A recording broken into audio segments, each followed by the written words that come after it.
Imagine that you are the most adored woman in the world. You have an Academy Award, a perfect husband, a beautiful daughter, and millions of fans who consider you a saint. And now imagine that you take a match and consciously burn all of this to the ground for exactly 10 cents. That was the cost of airmail for the letter that forever divided Hollywood into before and after. Usually, when we hear about Hollywood scandals, we think of drugs, crimes, or dark deals made in producers' offices. But the story of Ingrid Bergman stands apart. This is not just a story about marital infidelity. It is a chronicle of how an entire nation, America, created an idol for itself and then tried to destroy a living woman simply because she refused to remain a statue. You clicked on this video because you want to learn the truth about the secret life of a great actress. But you will receive something more. Today, we will break this extremely complex puzzle into 3 key parts. First, we will dissect the mechanics of a perfect lie. How studio executives spent years constructing the image of a holy virgin, while the real Ingrid was living a life that would have made even modern rock stars blush. Second, we will travel to the epicenter of the catastrophe, to the volcanic island of Stromboli, to understand what was really happening between her and Roberto Rossellini when the cameras were turned off. Was it a great love or a great mistake? And finally, we will answer the question that has tormented biographers for half a century. Why did she leave her daughter? Could the price of creative freedom truly demand such a cruel sacrifice? Forget dry encyclopedic references. We will analyze not only public interviews, but also private diaries and transcripts of congressional hearings, in order to reconstruct events exactly as they unfolded. Without censorship and without the gloss of Hollywood's golden age. Are you ready to discover what was hidden behind the most innocent smile in the history of cinema? Then let us begin with that very moment when the fuse was lit. With the moment when a bored superstar decided to write a letter to a stranger. Act 1. The letter that cost a career. To understand why the world went mad with hatred, we first need to understand what exactly Ingrid was running from. And this is the strangest part of the story, because from the outside it seemed that she had nothing to escape. The year is 1948. Imagine Beverly Hills in its most golden, most untouchable form. Ingrid Bergman lives in a mansion that can be called perfect. She has a husband, Dr. Petter Lindstrom, who is not just a neurosurgeon. He is a man of function, a man of control. He manages her finances, he chooses her roles, he monitors her weight, and, according to rumors, he even approves her wardrobe. They are raising an adorable daughter, Pia. Professionally, she is a goddess. She has just played Joan of Arc. The American public does not merely love her, it has canonized her. In a world full of Hollywood intrigues, divorces, and drunken brawls, Ingrid Bergman is considered the embodiment of Scandinavian purity. Saint Ingrid, the press calls her.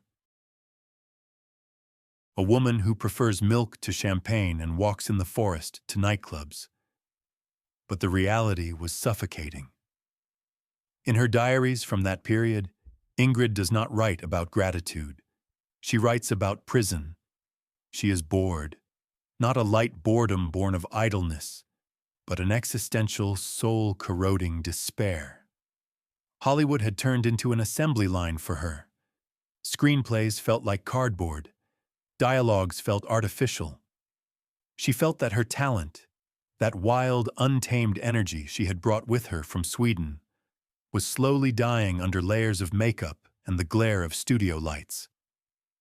She was a bird in a golden cage, where the bars were made of Academy Awards. And this is where the event that changes everything occurs. an event that can be called a butterfly effect in the history of cinema. Escaping another wave of depression, Ingrid walks into a half-empty movie theater to watch a foreign film. It is not a major premiere. It is an Italian picture titled Rome, Open City, directed by a man whose name was completely unknown in America at the time, Roberto Rossellini. What happened in the darkness of that theater was not simply watching a film, it was a revelation. After glossy, polished Hollywood dramas, where even in death the heroine's hairstyle remains perfect, she saw dirt. She saw real pain, real ruins, real unattractive faces of people broken by war. The film was shot on expired film stock, with a shaking camera. But it contained more life than Ingrid had seen in the previous 10 years in California. She walked out of the theater in a state of shock. It was like a person who had spent their entire life eating plastic fruit, suddenly tasting a real apple for the first time. She realized that everything she had done up to that moment was a substitute. But Ingrid would not be Ingrid if she had simply sighed and returned to her husband. She had a trait the public did not know about: manic obsession. If she wanted something, she went all the way. She began the hunt. She found another film by Rossellini, Paisa. And again, the same effect: reality striking without mercy. In these films, she saw the freedom she lacked so desperately. She did not fall in love with the man. She had not even seen him. She fell in love with his vision of the world. She decided that this Italian was the only person on the planet who could save her from creative death. And then she sits down at a table to commit an act that biographers would analyze for decades. She writes a letter. It was not a long, tearful confession. It was a masterpiece of brevity, boldness, and hidden flirtation. This letter is worth dissecting literally line by line, because it was precisely this letter that became the detonator of a nuclear explosion in her life. She writes, "Dear Mr. Rossellini, I have seen your films Rome, Open City, and Paisa, and enjoyed them very much. If you need a Swedish actress who speaks English very well, has not forgotten her German, can somehow make herself understood in French, and in Italian knows only the words ti amo, I am ready to come and work in your film." Read these words carefully. First, this is incredible humility. A global superstar, the highest paid actress in Hollywood, writes to a director who barely has enough money for film stock, like an aspiring starlet looking for work. She does not ask for a fee. She does not set conditions. She offers herself. Second, that phrase, in Italian, knows only the words ti amo, I love you. Of course, it can be dismissed as a joke. It is a well-known phrase, a cliché. But in the context of a letter to an unfamiliar man, it sounded like a challenge, like a promise, like a spark. Ingrid understood perfectly well what she was doing. She was married to control and order, and she was sending a letter into a world of chaos and passion. She sealed the envelope and sent it by airmail. The stamp cost 10 cents. That was the price she paid for the destruction of her old life. Now let us move to the other side of the ocean, to Rome. Who was Roberto Rossellini at this moment? He was the complete opposite of Dr. Lindstrom. If Ingrid's husband was ice, Rossellini was a volcano. He was a genius, but absolutely disorganized. He was a womanizer, a spendthrift, a man who lived in the moment. He drove fast cars, arrived late to meetings, and made films without scripts, relying on improvisation. There is a legend that when Rossellini received the letter, he asked his assistants, "Who is this Ingrid Bergman?" This is most likely a myth, created by Rossellini himself to maintain the image of an independent artist. He knew perfectly well who she was.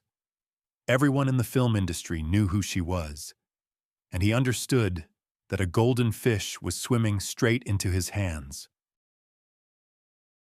Getting Ingrid Bergman into his film meant instant access to American distribution, money, and fame. But in the correspondence that began between them, there was something more than business. Rossellini replied with a telegram. The irony of fate was that the telegram arrived on Ingrid's birthday. Her husband, Petter, perceived it as nothing more than a strange business exchange. He did not even suspect that he was holding an invitation to the execution of his own marriage in his hands. He himself, with his own hands, encouraged this trip, believing it would be good for his wife's career to appear in European art house cinema to add depth to her resume. He thought he was in control of the situation. He had never been so wrong. Ingrid persuaded her husband to let her go to Paris to meet Rossellini and discuss the details of the future film. The meeting took place at the luxurious George V Hotel. Imagine this scene. Ingrid Bergman enters the lobby, elegant, restrained, the embodiment of Hollywood style. And walking toward her is Roberto Rossellini, stocky, balding, with eyes full of living fire and Italian cunning. He was not handsome in the classical sense, like Ingrid's screen partners Cary Grant or Gregory Peck, but he had a charisma that knocked you off your feet. At that moment in Paris, there was no physical infidelity, but something far more irreversible occurred, an intellectual and emotional fusion. Rossellini told her exactly what she wanted to hear. He spoke about art, about truth, about cinema needing to be a living organism rather than a rehearsed performance. He looked at her not as Saint Ingrid, an idol to be placed on a shelf, but as a living woman full of hidden fire. He saw in her what Hollywood ignored, her dark, complex side. He told her the idea for a film. The story of a woman who finds herself in an alien environment, on an island where there are only rocks, the sea, and God. The film Stromboli, Land of God. Ingrid returned to America a different person. She was physically there, but mentally already in Italy. She began preparing for departure to the shoot. The official version for the press and for her husband was simple. I am going to Italy for a few months to make a film, and then I will return. But somewhere deep inside, she knew this was a lie. She packed her suitcases not like an actress going on a work trip. She packed like a fugitive.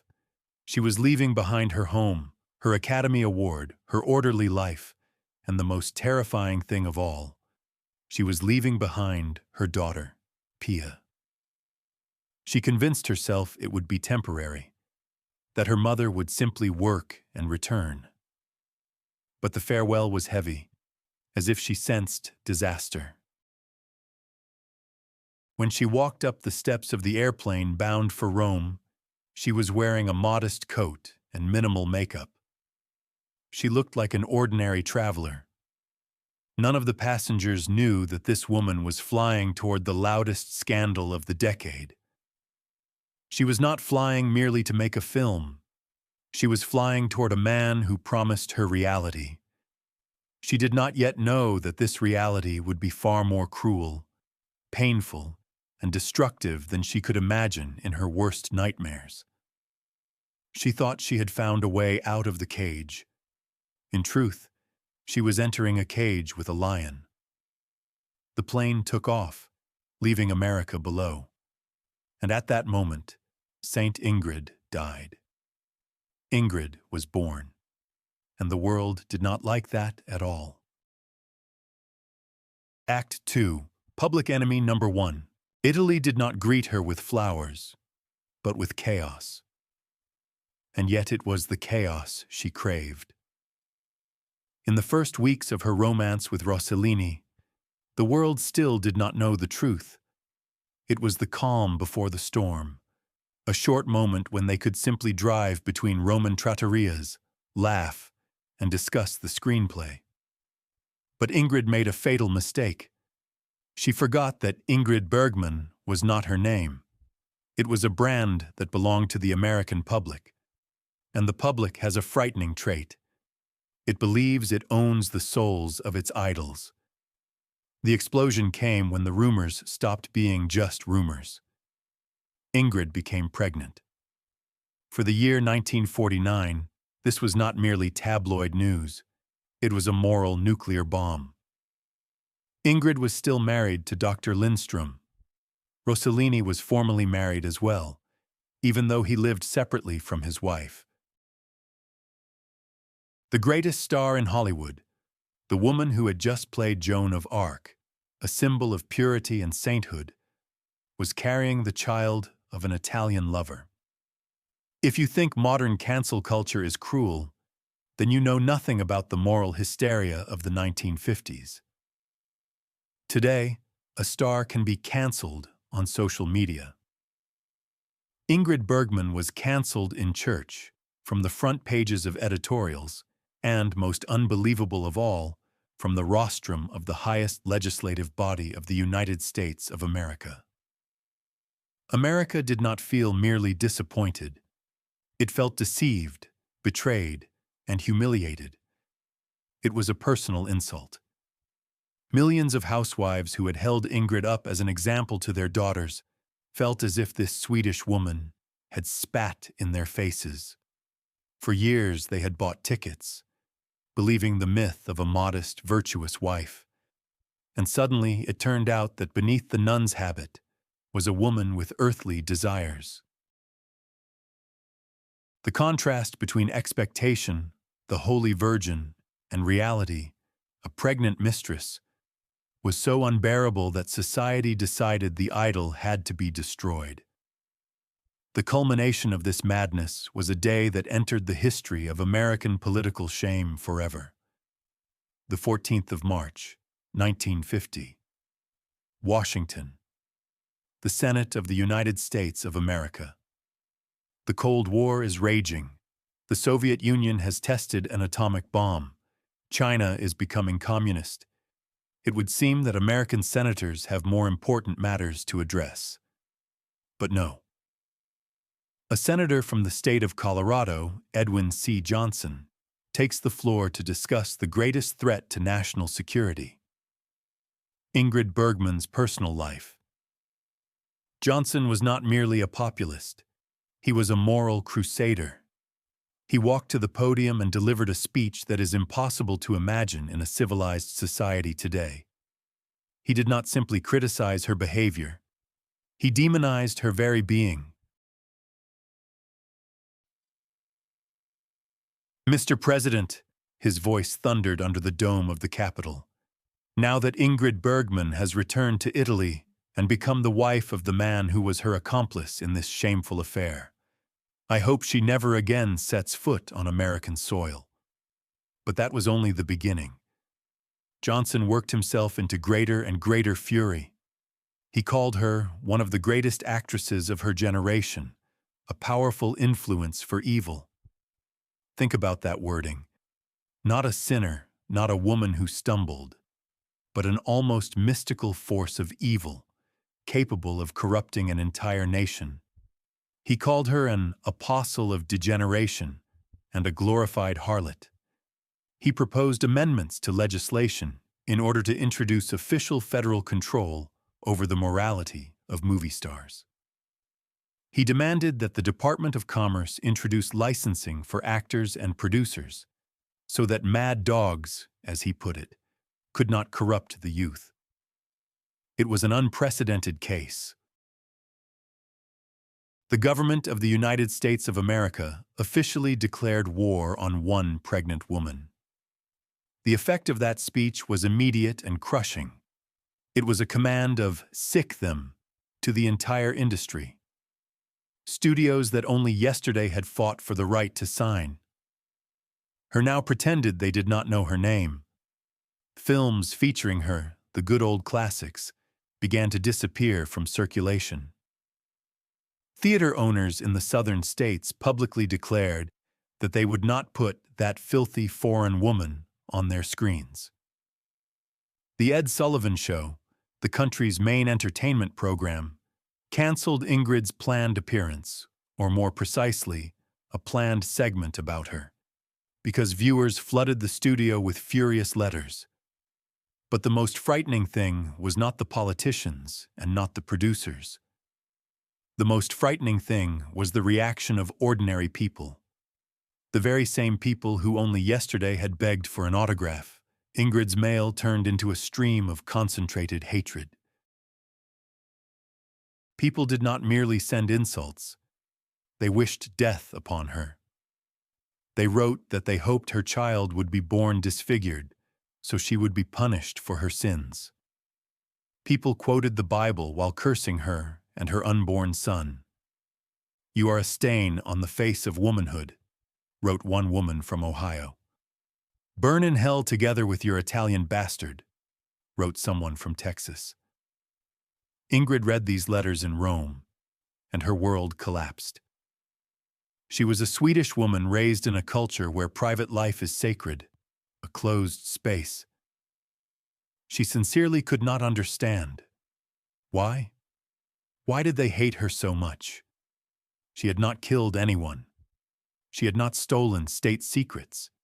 She had simply fallen in love with another man and wanted a divorce.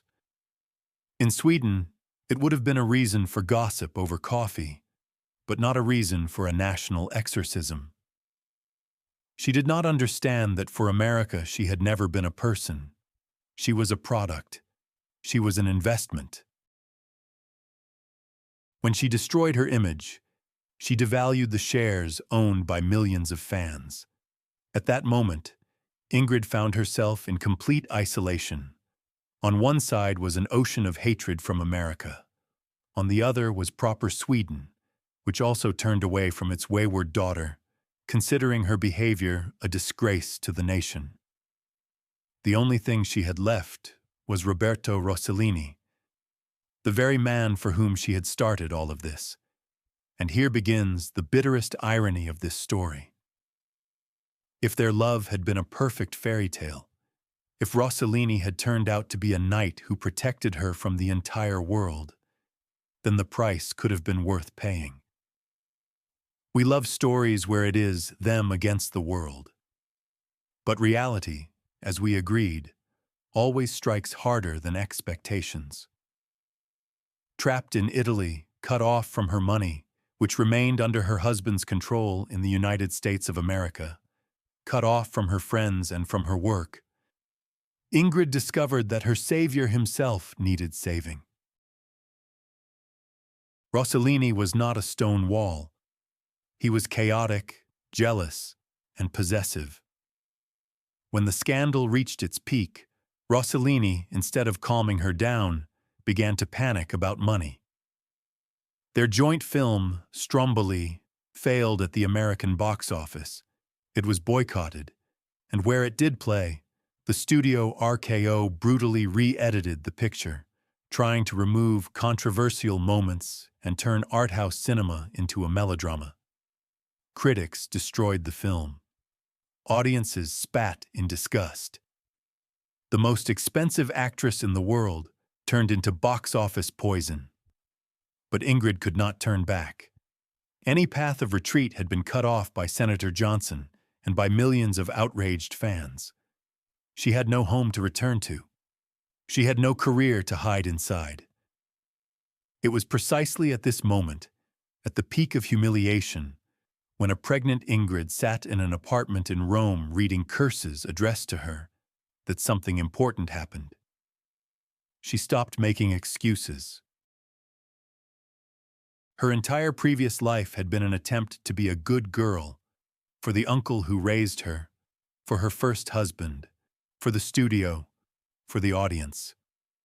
The scandal that destroyed her reputation paradoxically freed her from the need to be liked.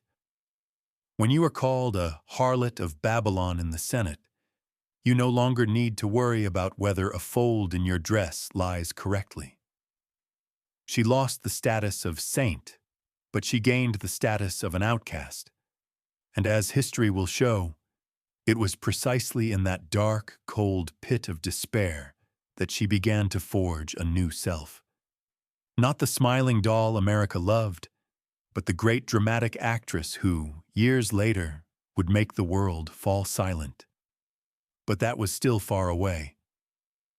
Ahead of her was the most frightening test, a test that concerned not her career, but her heart.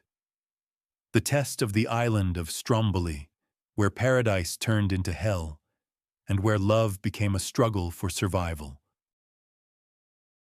Act 3. The Holy Virgin Factory. To grasp the full horror of Ingrid Bergman's fall into the abyss of public contempt, we need to understand the unimaginable height she fell from. And most importantly, we need to understand that this height was artificial.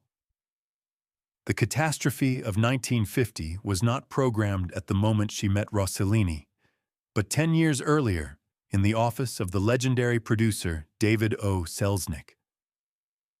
It was there that the most grandiose lie in the history of Hollywood was constructed. Let us travel back to the year 1939, the golden age of Hollywood.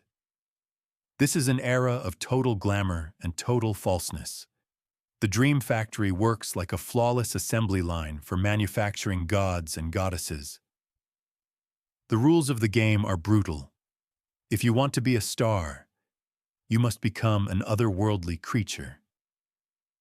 Actresses had teeth pulled to change the shape of their faces.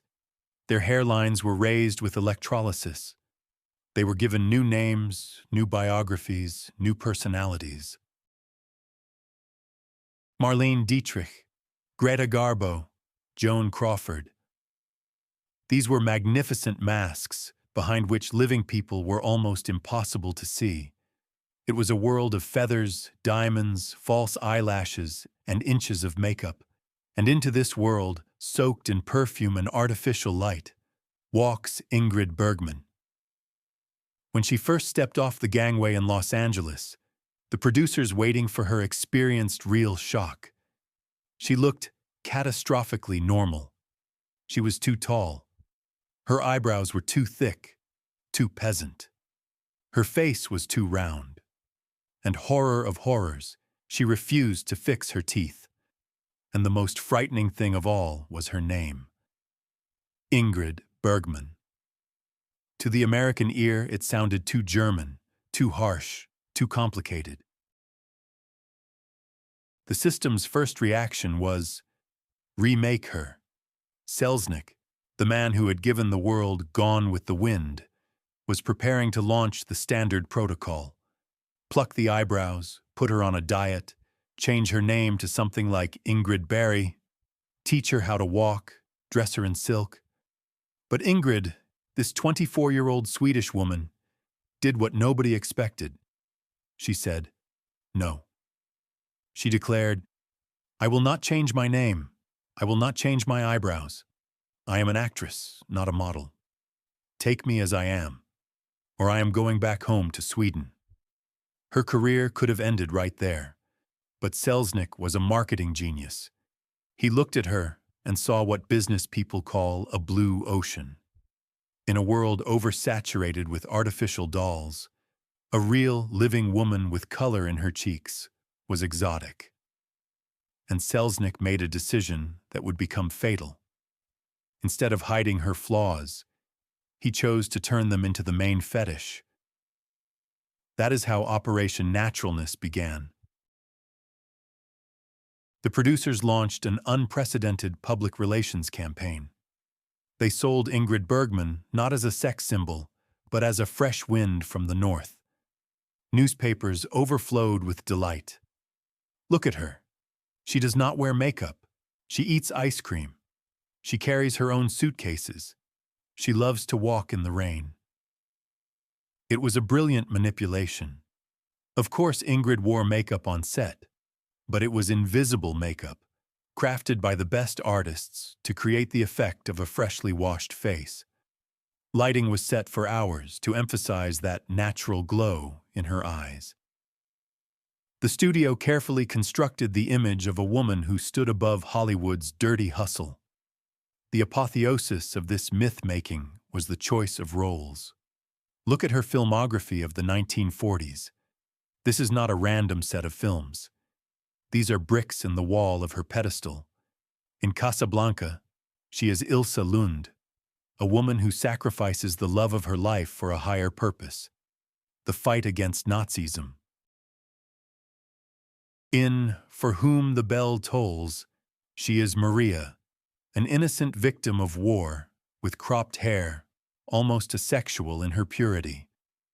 In The Bells of St. Mary's, she plays a nun who teaches a boy boxing and prays to God with such a radiant face that even atheists began to cross themselves. And finally, Joan of Arc, the holy virgin warrior, burned at the stake for her faith. The audience fell into a trap psychologists call the halo effect. Viewers erased the boundary between the actress and her roles completely. For millions of Americans, Ingrid Bergman was a nun. Ingrid Bergman was Joan of Arc. She became the moral compass of the nation. Mothers told their daughters, "Be like Ingrid." Husbands told their wives, "Why can you not be as natural and modest as Ingrid?" She became Saint Ingrid, and it was the most dangerous title you can receive in show business. Because saints are not forgiven for mistakes. Saints are not allowed to have a body. Now let us look at reality. Who was hiding behind that image? Ingrid Bergman was never a naive country simpleton. She was one of the most ambitious, tough, and driven women of her time. She was born in Stockholm and lost her parents early. Loneliness forged an iron core in her and an insatiable hunger for love, but not the love of one man, the love of millions. Acting was not a hobby for her. It was a drug, a way to escape reality, a way to live thousands of lives instead of one. When Hollywood called her, she was already a star in Sweden. She had a husband, Petter Lindström, and a small daughter, Pia. And what did she do? She left them. She went to America alone, leaving a 6-month-old child with her father in order to build a career. Even then, her priorities were set with brutal clarity. Art came first. Everything else came later. But Selznick's public relations machine carefully airbrushed that fact, presenting it all as a necessary sacrifice for art. In her personal life, Saint Ingrid was not a nun either. She was a woman with a hot temperament, who liked to drink, liked to smoke, and most importantly, liked men. While the press sang songs about her fidelity, in reality she began affairs with her co-stars. She had a relationship with Spencer Tracy, a passionate though short affair with the photographer Robert Capa in Paris, a man who lived on the edge of a knife. There was talk of her involvement with Gregory Peck and Gary Cooper. She was not depraved. She was alive. She sought emotions, passion, fire, the very fuel that fed her acting, but she was intelligent. She and her lovers followed a code of silence. The studio covered for her because she brought in millions. Dr. Lindström, her husband, also looked the other way about many things, as long as she came home and the money kept arriving. Ingrid lived a double life. By day, she was the holy virgin in the camera lenses. By evening, she was a passionate woman, suffocating from boredom in her perfect marriage and perfect home. She herself helped build that cage. In interviews, she lowered her eyes modestly and spoke about how much she loved knitting and how important domestic comfort was. She played along with the myth because it was part of the job. She did not understand one thing. The higher she climbed onto that pedestal, the thinner it became. By the year 1948, the gap between myth and reality had become unbearable. She looked at her photographs in magazines and saw a stranger. Saint Ingrid became a jailer for Ingrid, the woman. The American dream, with a swimming pool and an Academy Award on the shelf, felt like a plastic set piece. She was 33 years old, at the peak of beauty and fame, but she felt dead inside. She needed something real. She needed dirt, blood, sweat, and tears, everything Hollywood had so carefully protected her from. That is why the letter to Rossellini was inevitable. It was not a whim. It was a cry for help from a prisoner who was willing to blow up the prison along with herself, just to get out. Society believed it loved Ingrid Bergman. In reality, it loved its own reflection in her. The image of an ideal, obedient, pure woman who had never existed. And when Ingrid shattered that mirror, society cut itself on the shards. The pain from those cuts turned into the very rage that crashed down on her like an avalanche in 1950. They could not forgive her for cheating on her husband. In Hollywood, everyone cheated. They could not forgive her for being a living human being, not a marble statue they had purchased, along with a movie ticket. But if Hollywood was a golden cage, then the place she ran to turned out to be a torture chamber under the open sky. The myth of the saint collapsed, but the myth of the romantic escape did not last long either. Because Ingrid did not go on a Roman holiday. She went straight into the mouth of a volcano. Note, in the source text, there is a place where the word prison is written as tayurumu. I corrected it to tiurmu, based on the meaning. If that spelling was intentional, tell me and I will restore the original. Act 4. Hell on a Paradise Island. When we imagine an affair with an Italian director on an island, our imagination kindly draws glossy magazine pictures. A white yacht, the French Riviera, glasses of Prosecco, a light sea breeze, and nights full of passion in a luxurious palazzo. We think Ingrid ran away to paradise. Reality looked like this: black sand, the stench of rotten fish and sulfur, no running water, and an active volcano shaking the ground under your feet every 20 minutes. Welcome to Stromboli, the island that became the set for the most terrifying honeymoon in history. It was here, on this strip of land in the middle of the Tyrrhenian Sea, that Ingrid's rose-colored glasses finally shattered. If in the letter and at the George V Hotel she fell in love with the idea of Rossellini, here she collided with Rossellini the man. And that collision was catastrophic. To understand the depth of her despair, we first have to measure the conditions. Stromboli in the year 1949 was not a tourist resort. It was a harsh, almost medieval village. There was no electricity. There were no telephones. The only connection to the outside world was a ferry that came once a week, if the weather allowed it. A Hollywood princess, used to a bathtub that was always full of warm water and bed linens changed every day, found herself in a stone hut filled with flies. But domestic discomforts were the lesser evil. Ingrid was a strong woman. She could survive without a shower. What she could not survive was professional humiliation. On the set of the film Stromboli, Land of God, a tragedy played out, the collision of two worlds. Ingrid Bergman was a product of the studio system. She was a professional of the highest class. For her, working on a role meant preparation. Learn the script, discuss motivation, rehearse the blocking, understand where the light would be.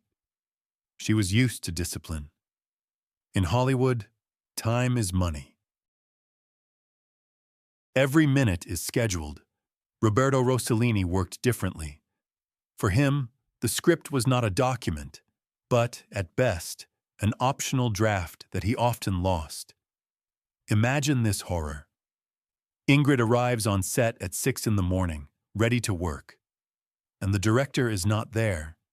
He is sleeping. Or he has gone fishing. Or he is fixing his Ferrari, which he somehow dragged onto an island with no roads. That absurd fact describes Rossellini better than anything. When he finally appeared, Ingrid would ask, "Roberto, what is my text today? What am I supposed to say?" And he would look at her with sincere confusion and answer, "Look at the mountain. Feel fear. Then say something." For Ingrid, this was not creative freedom. It was torture. She felt helpless, like a talentless amateur. She did not understand what was being demanded of her. A great actress, an Academy Award winner, stood among black rocks and did not know what to do with her hands. She was used to playing from sheet music, and now she was being forced to improvise jazz on an instrument she had never seen before. In letters to friends, written by the light of a kerosene lamp, real terror seeps through. "I thought he was a genius. Maybe he is simply insane." But the worst was not on the set. It was around it. The island that was supposed to be their refuge turned into a besieged fortress. The press learned where they were. And the first true paparazzi war in history began. Journalists could not land on the island in large groups, so they hired fishing boats and circled the coastline like sharks. They used long focus lenses, a novelty at the time, trying to shoot Ingrid. Every time she stepped outside, it became a special operation. She could not simply walk along the shore. She was being hunted. Enormous sums were being offered for photographs of the lovers. It was in this atmosphere, heat, volcanic dust, creative chaos, and constant surveillance, that Ingrid learned the news that turned a difficult situation into a dead end. She realized she was pregnant. This was the moment of truth. In any Hollywood melodrama, the heroine would have been happy. In real life, Ingrid was seized by panic. She was married to another man. The divorce in America had not yet been finalized. A child born during a marriage by another man would legally be considered the husband's child, or it would lead to legal battles so brutal they could destroy her forever. She tried to tell Roberto, and here the mask of the free artist finally fell from him. Instead of support, Ingrid saw a traditional Italian possessive man for whom a woman is a trophy. Rossellini was thrilled that she was carrying his child. It fed his male ego. But he had absolutely no understanding of what a catastrophe it threatened to become for her life. On Stromboli, the true nature of their relationship emerged. This was not a partnership of equals. It was a dictatorship. Rossellini began to control her every step. He was jealous not only of men, but of her past, of her fame. He forbade her to work with other directors. He declared, "You will act only in my films, or you will not act at all." Think about this paradox. Ingrid ran from Peter Lindström because he controlled her career and her life, and she ran straight to a man who locked her into an even tighter cage. Only this time the bars were not gold, they were rusted. Peter wanted her to be successful. Roberto wanted her to belong to him. The filming of one scene became a horrifying metaphor for her entire situation. It was the Matanza sequence, the tuna slaughter. Fishermen drive massive fish into a net and then kill them with gaff hooks, turning the sea into a bloody mess. Ingrid was forced to watch it in real life. She screamed in horror. She felt sick from the smell of blood and death. And Rossellini yelled at the cameraman, "Film her. Film her face. Now she is acting for real. Her tears in Stromboli are real. Her hysteria is real. The heroine of the film, Karin, is a Lithuanian refugee who marries a fisherman to escape a camp, but ends up trapped on a volcanic island she hates. Ingrid Bergman was not acting this part. She was living it in real time. She also married, figuratively, in order to escape, and she also ended up in a trap. So why did she not run? Why did she not take that ferry and return to America before it was too late? The answer is simple and terrifying. She had nowhere to run. In America, a lynch mob awaited her. In Sweden, cold contempt. She had burned every bridge. She had put everything on the table: her reputation, her money, her family. To admit defeat now, to come back like a beaten dog and say, "I was wrong," was impossible for her pride. Besides, the psychology of sunk costs was at work. When you pay such a monstrous price for a ticket, you must watch the performance to the end, even if it is terrible. She convinced herself that this was real life, the life she had wanted, that suffering was the price of art. So on the black slopes of the volcano, under the sights of telephoto lenses, Saint Ingrid died for good.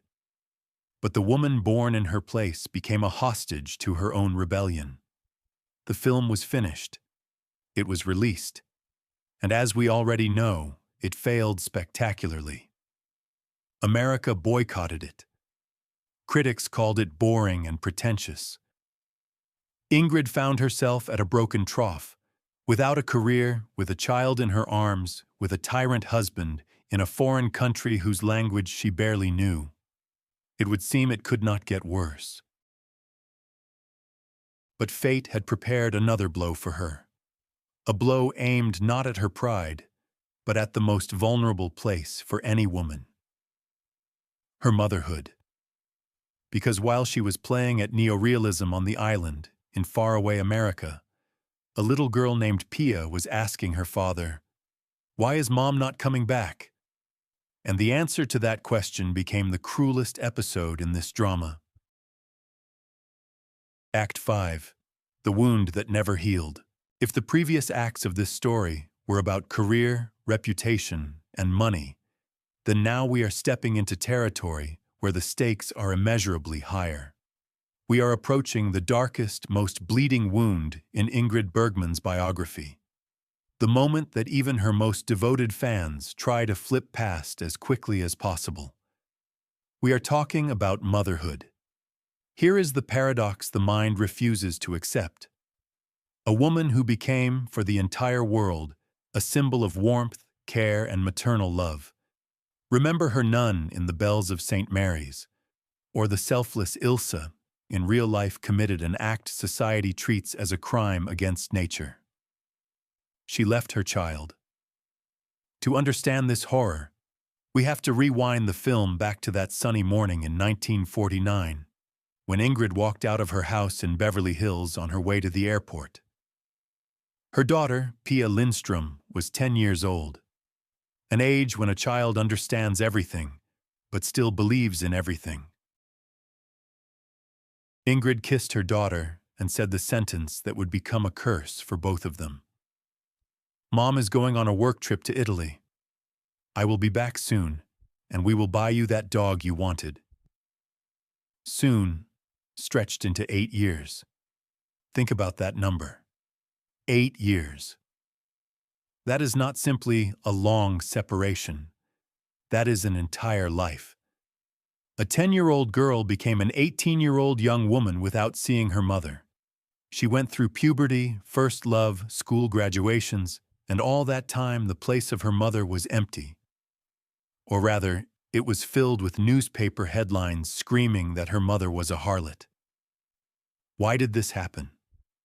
Was Ingrid Bergman a heartless monster? Reality, as always, is more frightening and more complicated. Ingrid did not plan to disappear. She was pulled into a legal and psychological meat grinder with no exit. When the pregnancy scandal with Rossellini exploded, Ingrid's husband, Dr. Petter Lindström, stopped being merely a boring Swede. He turned into a punishing sword of justice. An insulted man with the cold, calculating mind of a neurosurgeon, he decided to strike Ingrid where it would hurt most. He began a divorce process that looked more like a military operation. In a Los Angeles courtroom, a drama worthy of Shakespeare unfolded. Lindström's lawyers painted Ingrid not merely as an adulteress, but as a morally decomposed person, dangerous to raise a child. The argument was lethal. How can this woman raise an American girl if she openly lives in sin with a foreigner and gives birth to illegitimate children? The court sided with the father.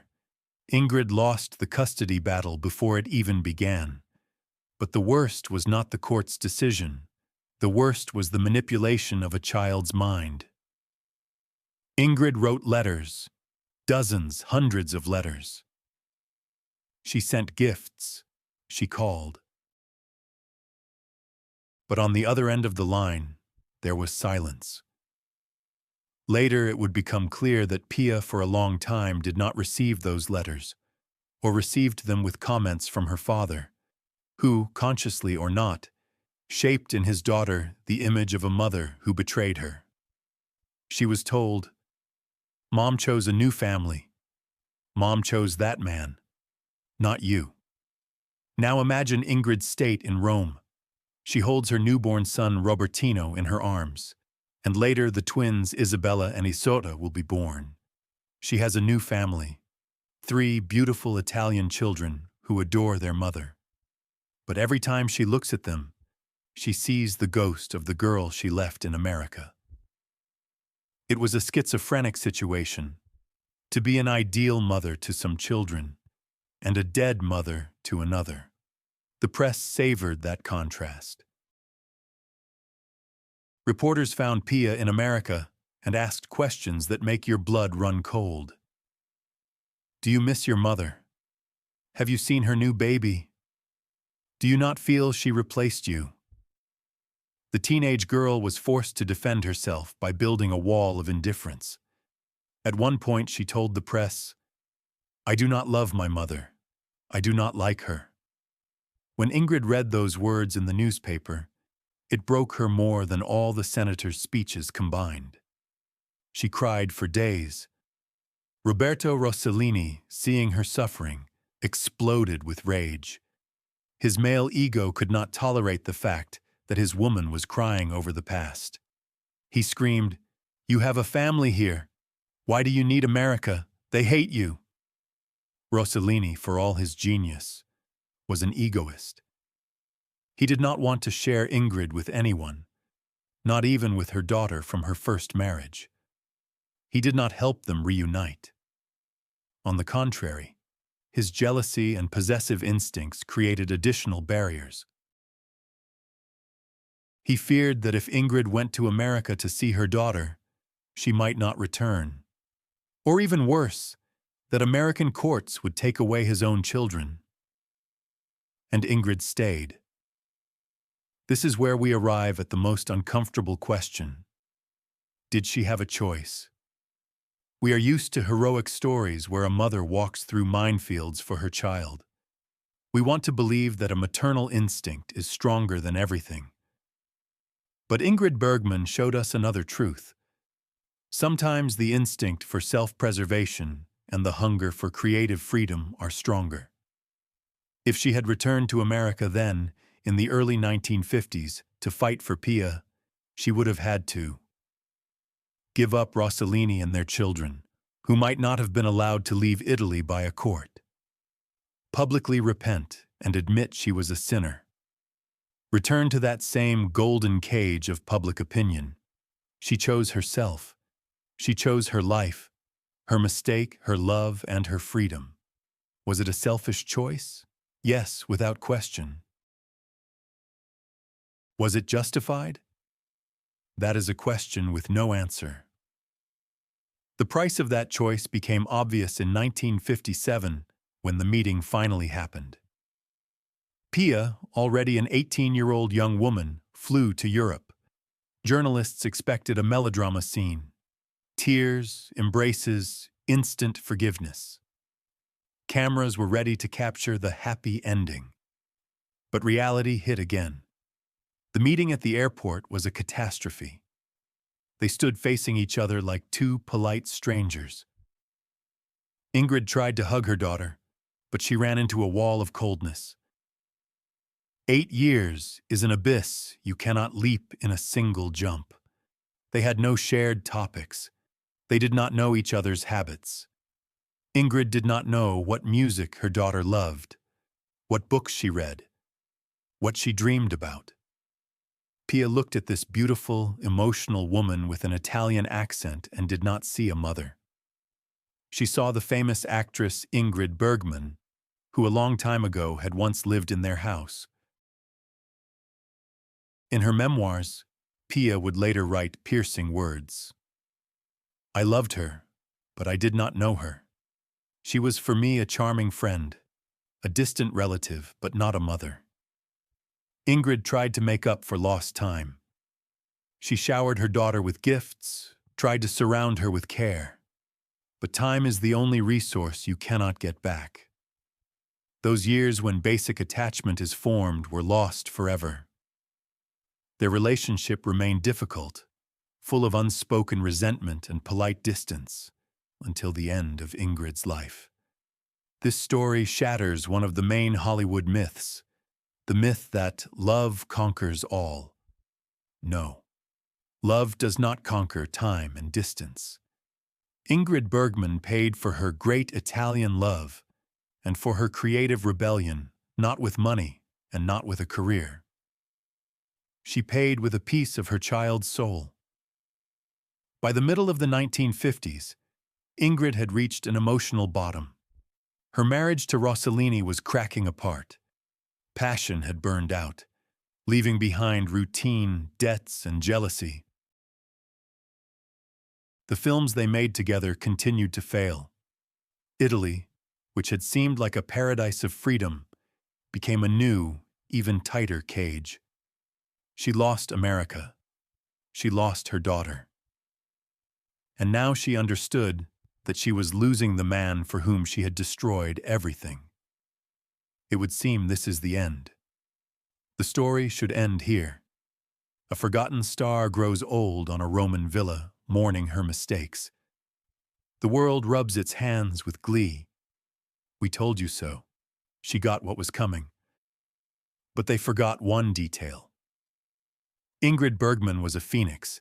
At that very moment of total collapse, when hope seemed gone, she received a phone call. Not from a lover, not from a lawyer. A call from London, with an offer of a role so risky it could either bury her for good or raise her to a peak no exile in history had ever reached. She was offered the chance to play a woman who had also lost everything, her name, her family, her past, and is trying to prove to the world that she is a princess. She was offered the role of Anastasia, and that became the beginning of the greatest comeback in the history of show business. Act 6, A Cold Triumph. The year is 1956. Rome. The fairy tale is over. If we were watching a Hollywood film about Ingrid Bergman's life, a sad violin would be playing at this point. The heroine, having realized her mistake, sits at a broken trough, punished for her sins, and quietly fades away. But reality was far harsher and far more pragmatic. Ingrid was not fading. She was starving, figuratively and soon, perhaps literally. The experiment with neorealism had failed. The Rossellini films they had poured everything into were not bringing in money. The family was on the edge of bankruptcy. Bailiffs were knocking at the door. It was precisely at this point of absolute financial and creative despair that fate dropped a script into her hands. Anastasia. It was an offer from 20th Century Fox. Hollywood, which had cursed her 6 years earlier, was now cautiously testing the waters. They needed a star, and Ingrid needed money. But between her and salvation stood Roberto Rossellini. When he learned about the offer, he exploded with rage. To him, it was betrayal. "You're going back to that fake world. You're going to act in their commercial garbage," he screamed. For Rossellini, it meant the end of his power over her. He understood that the moment she returned to the big game, he would lose her. He forbade her to take the role. And here the main transformation happened. The Ingrid who, in 1949, obediently wrote "Ti amo" and followed him to the edge of the world was gone. In her place stood a woman who had survived the hatred of an entire world, separation from her daughter, and life on a volcano. She had grown armor. She looked at her brilliant but despotic husband and said, "I have to feed our children, Roberto. If you cannot do it, I will." She flew to London to shoot the film. The choice of role was a mystical bullseye. Anastasia is the story of a woman pulled up from the bottom, from a psychiatric clinic. A woman with no past, an outcast, whom nobody recognizes. She must prove that she is a Grand Duchess, the daughter of a czar. The entire film is built on one question: is she an imposter or the true princess? Ingrid Bergman did not need to act at all. She was Anastasia. She was a Hollywood queen in exile, whom the world considered mad and fallen. Every line in the film, every look filled with pain and dignity, was not addressed to her scene partner, Yul Brynner. It was addressed to every viewer who had thrown a stone at her. The filming was tense. The studio was risking millions. Nobody knew how the public would react. Would they forgive her? Or would the boycott return with new force? Senator Johnson was still sitting in Washington. Housewives still remembered the betrayal. But when the film was released, a miracle happened. It was not the miracle of forgiveness. It was the miracle of talent that cannot be denied. Ingrid in Anastasia was so magnificent, so broken and yet so majestic, that the public was forced to capitulate. Critics who had been sharpening their knives for 6 years lowered their weapons. "She is superb as ever," wrote the New York Times. America, that Puritan nation that loves to punish sinners, also loves one more thing: a comeback story. They saw in Ingrid not a harlot, but a sufferer. They saw how she had aged, how wrinkles had settled in the corners of her eyes, and they decided, she paid her price. We can love her again. The climax of this cold triumph was the Academy Awards ceremony of 1957. Ingrid was nominated for Best Actress. The situation itself was absurd. The same people who had erased her name were now voting for her. But Ingrid did not come to the ceremony. The official version was that she was busy in the theater in Paris. The real reason was fear and pride. She feared she would be booed. But even more, she did not want to give them the pleasure of seeing her nervousness.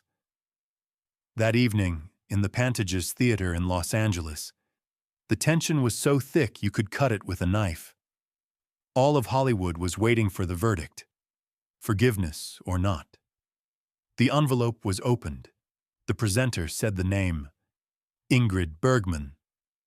The hall exploded. These were not polite applause. It was a standing ovation. People rose from their seats. Cary Grant, her old friend, and according to rumors, former lover, walked on stage to accept the statue for her. He looked into the camera and spoke the words that became an official peace treaty between America and the actress. "Dear Ingrid, if you can hear us, we want you to know that we send you our love and admiration. It would seem like a happy ending. The prodigal daughter is forgiven, evil is defeated, love triumphs. The viewer should cry from emotion. But let us apply our principle. Reality always outdoes expectation. What did Ingrid herself feel in that moment? She listened to the broadcast on the radio in her Paris apartment, and in that moment she did not feel gratitude. She felt icy calm. This second Academy Award was different from the first one she received for Gaslight in 1944. That first one was a symbol of love. This second one was a symbol of victory. But it was victory over an enemy. She understood the main truth of show business. The love of the crowd is worth nothing. Today they carry you in their arms. Tomorrow they trample you into the dirt. And the day after tomorrow they applaud again if you acted well. Their morality is hypocrisy. Their anger is fashion. The only thing that matters is your craft. Ingrid Bergman returned to the throne, but she never again allowed the public to come as close to her as before. She did not return as Saint Ingrid. She returned as a professional. After this triumph, her marriage to Rossellini finally collapsed. It was inevitable. He could not forgive her success. He wanted her as his muse, dependent and obedient, and she became a global superstar again, one who no longer needed him. The divorce was long and painful, with battles over the children, but now Ingrid was in her element. She had money. She had fame. She had work. She proved that she had been the architect of her fall, but she also became the architect of her resurrection. She did not ask forgiveness for loving Rossellini. She did not repent for having children. In interviews after her return, she spoke with shocking directness. "I regret nothing. I did what I did, and I would do it again." It was a slap in the face to public taste, but now the public swallowed it, because winners are not judged. Ingrid Bergman lived many more years. She would marry a third time. She would win a third Academy Award for her role in Murder on the Orient Express. She would act until her last days. Even while dying of cancer, she would appear in Autumn Sonata for her namesake Ingmar Bergman, playing, by the irony of fate, a mother who abandons her children for music. But that moment in 1957 would remain the great turning point. The moment when a woman defeated the system, not by submitting to it, but by forcing the system to admit that talent stands above morality. Her secret double life stopped being secret. She merged her two halves. The saint and the sinner fused into one figure, the great actress. She showed all of us that you can burn your life to the ground, stand in the ashes, and then build a new castle on top of them, even more majestic than the old one. But the price was paid in full. And the scars of the burns stayed with her forever, hidden under a layer of makeup and the dazzling smile she gave the cameras, but never again gave to the crowd.